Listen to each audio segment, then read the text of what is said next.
All right, hey y'all, we are back and let's just get into the review for season 5, episode 12 of How to Get Away with Murder. Things are starting to pick up. There's only about 3 episodes left in the season, so yeah, things are starting to fall apart. All right, so Annalise shows up at the police station for Gabriel because he was arrested last episode, and he basically essentially just wants Annalise to defend him in his case. He's being questioned, and we'll find out about his charges or what he's going to be charged with a little bit later in the episode. But we go back to the house, and Michaela and Asher are trying to convince her not to defend him because he might be setting them up. Like he was working with Miller in an attempt to take her down. We know that Ron Miller has been trying to he's been trying to start a case against Annalise as the previous DA was trying to do before he died. So what's his name? So Gabriel's role was to help Miller out, build a case in exchange for information about Sam. Basically, so he was a mole for Miller. So Michaela and Asher don't trust the situation, which I understand. So basically Asher wants to just let Gabriel burn, go down for Miller's murder, because essentially I guess he was the last person to talk to Miller, which doesn't make sense because Nate called Bonnie from Ron Miller's phone to settle her alibi. So technically she would have been the last person, but nobody mentioned that. All right. So he finally admits that he was talking to Miller, because he's been lying to Alice all the whole time. She's saying, if I'm going to defend you, you have to tell me the whole truth. And he finally just says, yeah, I've been working for Miller. He wanted to take you down. He wanted me to help you find out stuff in exchange for information for Sam. Okay, cool. All right. So Annalise, we flash over to Bonnie's house, and Annalise is mad because she's upset with Bonnie for not knowing that Miller was trying to create a case against her. And Bonnie was like, I didn't know. I guess Annalise's debate is, hey, you were so much in love with this guy and you didn't realize that he was trying to take us down. So, I guess it's Bonnie's fault, I guess. I don't know why she's not as mad as Miller, but I guess she can't be mad at a dead man because what can he do? Anyway, so she's upset with Bonnie about that. And so what Nate suggests is for Gabriel to feed information to the FBI in order to set up the governor. This was Nate's claim from the beginning. He wanted the governor to go down. The governor has something to do with it in combination with Miller. So immediately they just want to get Gabriel out of jail and then subsequently feed information to the FBI in relation to the governor.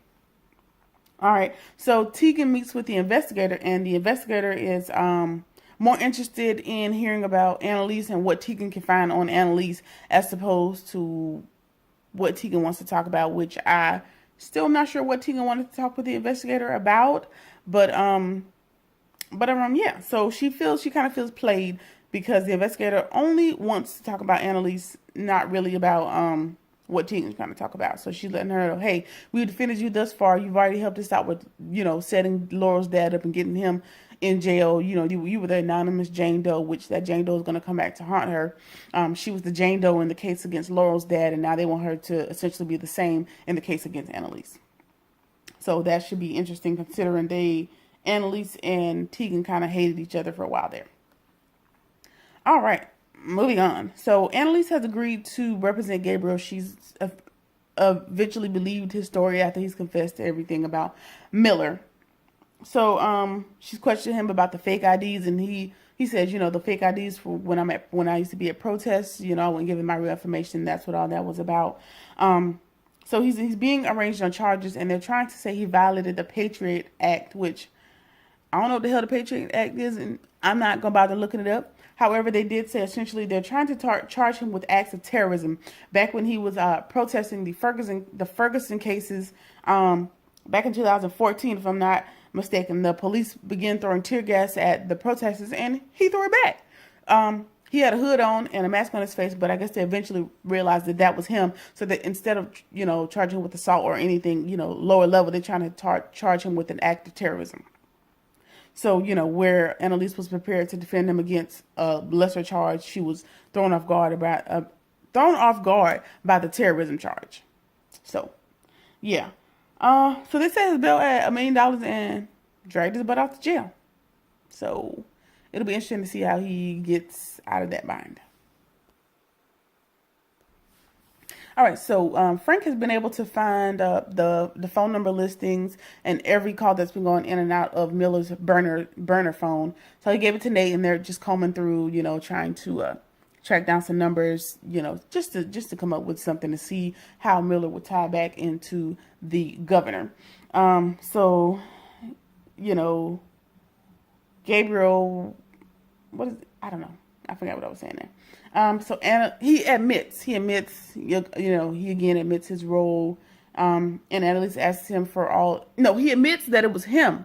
Gabriel admits that it was him that actually threw the tear gas, because in court they had to deny that it was him because he had on a mask, and you can't really tell that it was him. But once he gets back to, when it's just him and Annalise, he admits that, hey, it was me. They were throwing it at us, so we threw it back. I was essentially defending myself. They were throwing all types of things at the protesters, so blah, blah, blah. So Annalise kind of asks him for all of his login information to all of his real and pseudo accounts in order to find... It's a double whammy. She needs the information to find out what he knows about her while he was developing the case with Miller, and to find out what could essentially help get him off of the trumped up charges that the FBI is trying to draft up against him. All right, so he hands the information over, and the team starts combing through whatever. Michaela meets up with Tegan, and I guess they're trying to get ahead because the investigator lady wants Tegan to snitch on Annalise. So Michaela is aware of this, so she wants to get ahead of it, and kind of lets Tegan know, like, hey, the FBI is looking at Nate, which is why we didn't file the civil suit, because Tegan is still upset about Michaela about not being able to champion that civil suit. So Michaela's getting ahead of it just to kind of appease Tegan so that she will be less likely to snitch on Annalise and the gang, for that matter. All right, so once they're combing Gabriel's emails, they find out that one thing that he did during protests is he posted the home addresses for all of the cops that participated in the Ferguson riots, which I don't see no problem with that. Like, y'all want to try to beat up innocent people, and all right, I have to remember, this is just a show. It's not real. But anyway, if y'all want to throw stuff at people, if y'all want to beat people up and not letting them riot peacefully, which is, their constitutional right, let your address be posted. Deal with the ramifications. But whatever. So they did find out that he did that. Oliver is, instead of looking through Gabriel's emails, he's more inundated with the fact that he needs to delete Miller and or Nate from all of the pictures at the wedding. Like, there can't be any trace of that, because Nate's defense is he never even saw Miller, and Miller never made it to the wedding, what I assume. One of them did make it to the wedding in order to create an alibi for him. So Oliver's going through, and he's kind of making sure that either one or both of them is not in any of those pictures from their wedding. All right, so we also come to realize that Gabriel has been talking to his mother about Annalise, and Annalise is kind of upset about it, and she makes him call her on the spot, which the conversation was weird because he was like, I didn't call for you to yell at me, blah, blah, blah. Was it whatever? I'm calling from Michaela's phone. Yeah, but she didn't make him put it on speakerphone. So I'm going to predict that call wasn't to his mother, and it's going to come back and be somebody else, because it was an awkward conversation, and we couldn't hear who was on the other line. We just heard him talking on the phone, even though she made him call the mom's number on the spot. All right, we're back, and Bonnie is trying to prime the secretary, Miller's. His name is Ron. Let's just call him Ron, because there's going to be a lot of Millers in this episode. Mrs. Miller, Mr. Miller, his dad. This is going to be a lot of Millers. So Ron Miller is the DA that's dead /mission/dead. All right. So Bonnie is he's priming Ron's secretary to find out if he had a point of contact at the governor's office, trying to tie him back into the governor. The secretary, she don't know. She said that he's still missing, whatever. And then Miller's mom's call, and Mrs. Miller, which is Ron's mom, she calls and she's upset that her son is still missing, blah, blah, blah, blah, blah. Moving on. So Frank and Nate are kind of talking, and Frank kind of sympathizes and lets, I don't know if he's sympathizing or antagonizing, because he's letting Nate know, like, hey, I see that you're inundated with this phone call list, and, kind of finding a way to tie Ron back to the governor. And, and I still see that it's weighing heavy that you killed this man with your bare hands.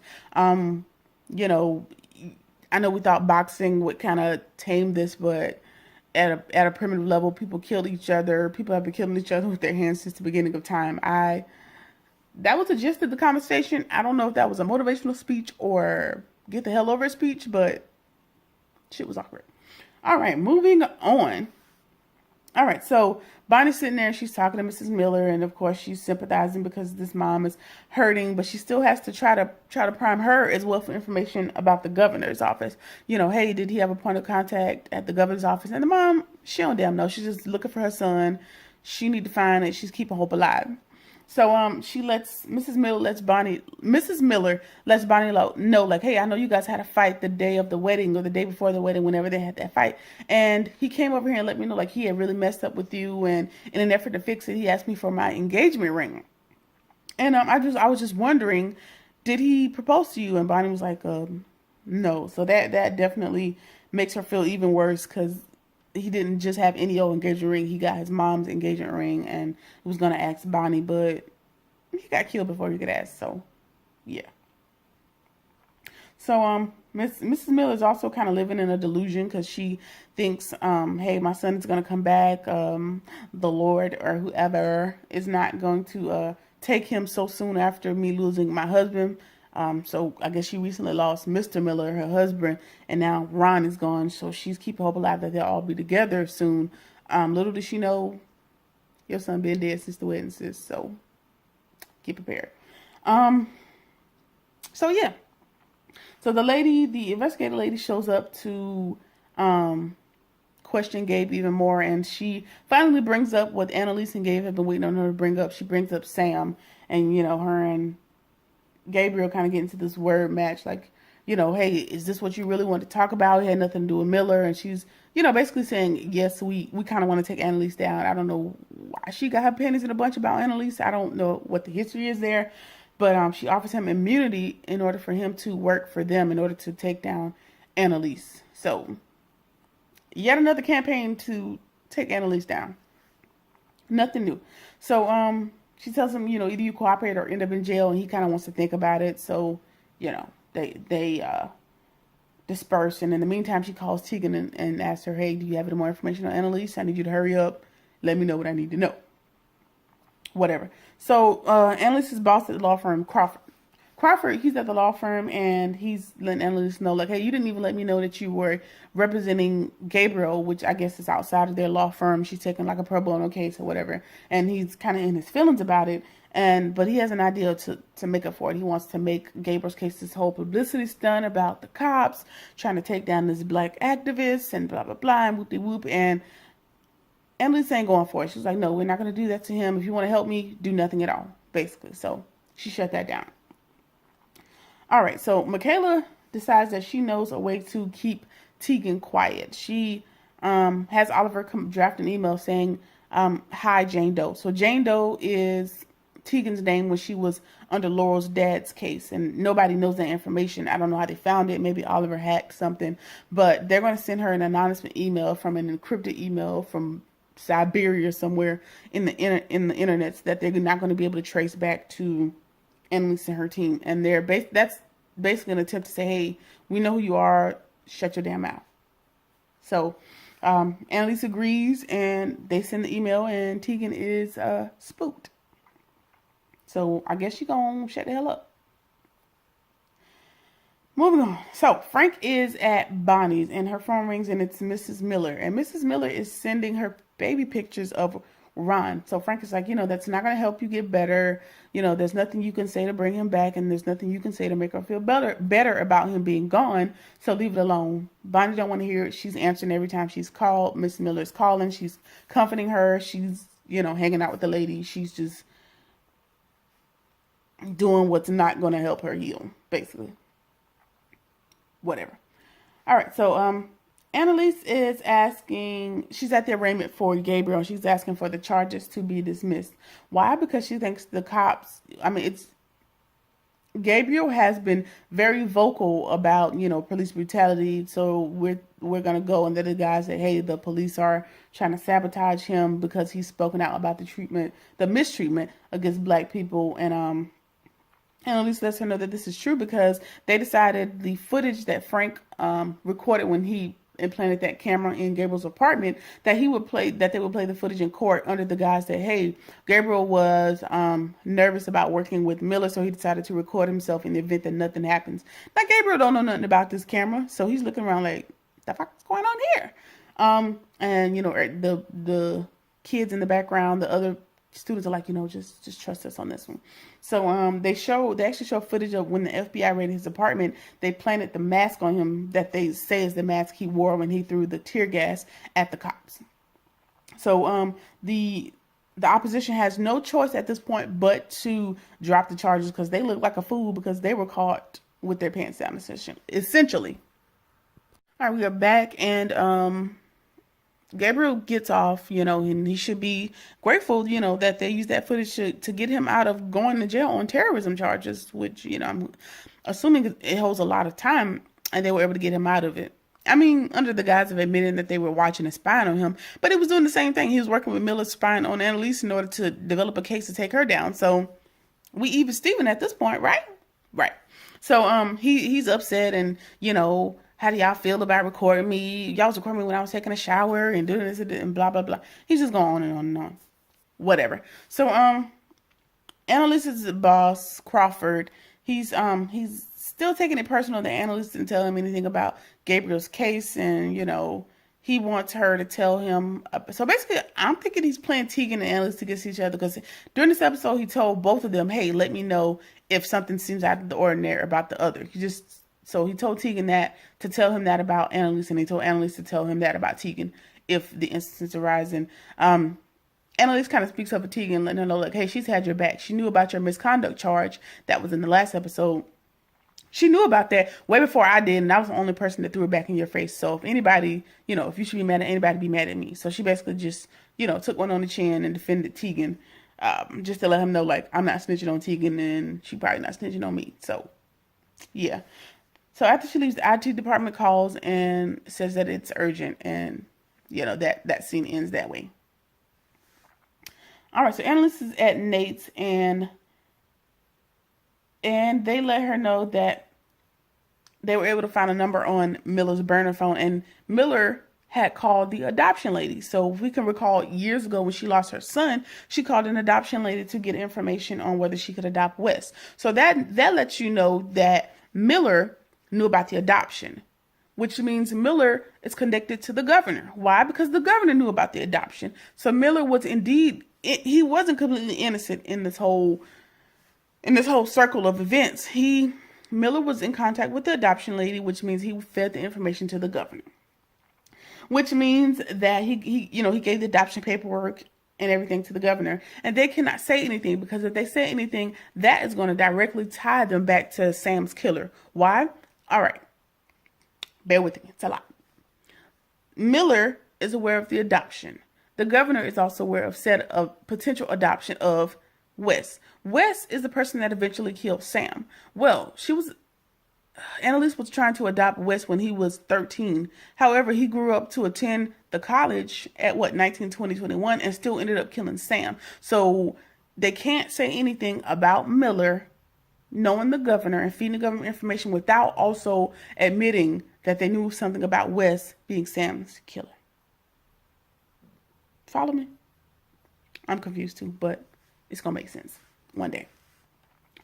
All right, so Annalise calls Gabriel over to the house and lets him know, basically implants into his head that, hey, Governor Burke has something to do with Nate's dad being killed with the assistance of Miller. And she lets him know, like, hey, we need to let the FBI investigator lady know that this is the case. This is the route we're taking, as opposed to you helping them take me down. You're going to help me take the governor down. So she brought that thing back around on me.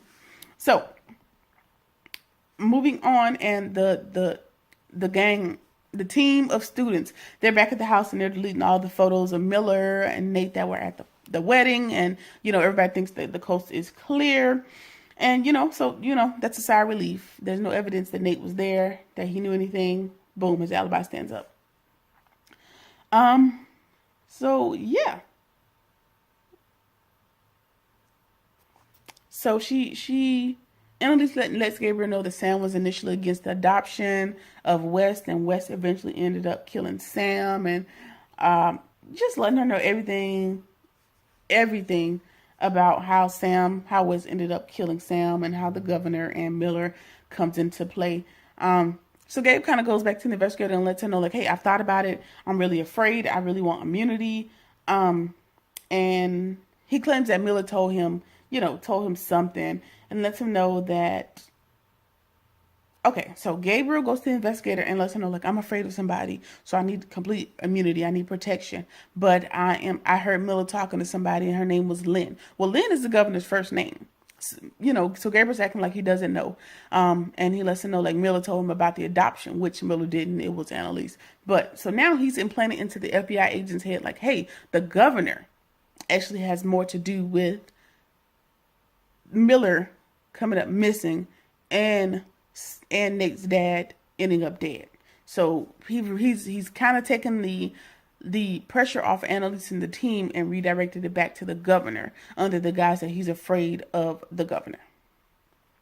Gotcha. So now he's able to put the governor on the radar in this whole web of things. So now she's the number one she's not the number one suspect, but she's at the head of this, this list of people on the board that are intermingled, and all these degrees of separation, and blah, blah, blah. All right. So, which this part gets kind of weird to me, because the investigator has everybody's pictures on the board and everybody's name, and, their degrees of separation, and arrows kind of pointing to Wes and Annalise and all the students. But I found it interesting that everybody is on the board, to include, I don't know the girl's name, but everybody that died in season 1, and everybody that died in every season up to now. And, there's still this big arrow, and everybody's pointing back to Annalise. So I'm thinking she's still convinced, and she's aware that everybody's playing her at this point, trying to, get her to look in one direction, but she don't know why. But she's looking at this board, and everything is pointing back to Annalise. So I don't think she's going to let Annalise live no time soon. I think she's still going to go for Annalise. Even if it's not this season, it's going to be in the seasons to come. But we'll see. All right, so Crawford calls Annalise and lets her know that Tegan got a weird email. Does she know anything about it? And he won't actually say what the email's about, but Annalise says she don't know nothing about it, so whatever. So Crawford kind of feels like Annalise is being sketchy, so he calls the IT department back and lets her know, hey, I also need access to Annalise Keating's emails as well. So I hope we don't find nothing incriminating, but Annalise is smarter than that, so she knows better than to send anything through her work email. He's not going to find anything of substance, I'm sure. All right, so Michaela meets with Gabe, and after he gets back from implanting that information into the FBI, and lets him know that she asks him, did he go along with the plan, and he says yes, and she goes in and shows him where the camera is and takes it down and gives this whole spiel about her not watching the footage when they were recording him, and she's inundated with the fact that, hey, you told your mom about me, and he tells her she's hard to not talk about, blah, blah, blah, so they'll probably be back in the sack. It didn't happen in that moment, but I'm sure it'll happen before the season's out. All right, moving on. Bonnie has let Frank know that Mrs. Miller wants her to help her plan a funeral, because I'm guessing they're all assuming at this point that Miller is dead. Which that's awkward. Frank still lets her know, like, you don't really need to be a part of that, but Bonnie kind of feels obligated at this point. All right, Annalise also lets Tegan know, hey, keep your head on the swivel. Crawford is monitoring your emails, and he's watching you, and he's asking me to feed him information on you. So keep your head up, keep your eyes open. And Tegan lets her know, hey, you might be in the same situation. And Annalise is like, why? What you talking about? At this point, everybody is in their respective places throughout the city, and everybody's finding out at the same time that Miller's body has been found. And this is because what we assume to be Nate's anonymous call letting them know where his body is found, because Bonnie has convinced him, like, hey, it's time for the body to be found. It's time to make arrangements. Let's get the show on the road. So he makes an anonymous call, and now it's all over the news, and everybody's aware that he's been found. So Mrs. Miller calls Bonnie, and she's in shambles, and she's so upset, and who would do such a thing? Who would kill him? And of course, Bonnie killed him, so awkward. What's she supposed to do? Whatever. All right, so, sorry. crack my hand.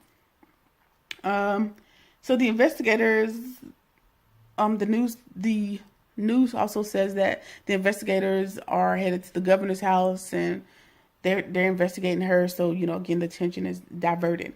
Okay, while all that's happening, Connor's little message goes off on his phone, and they're like, "Hey, is that a text message?" And he tells the group, "Hey, no, that's an Instagram post."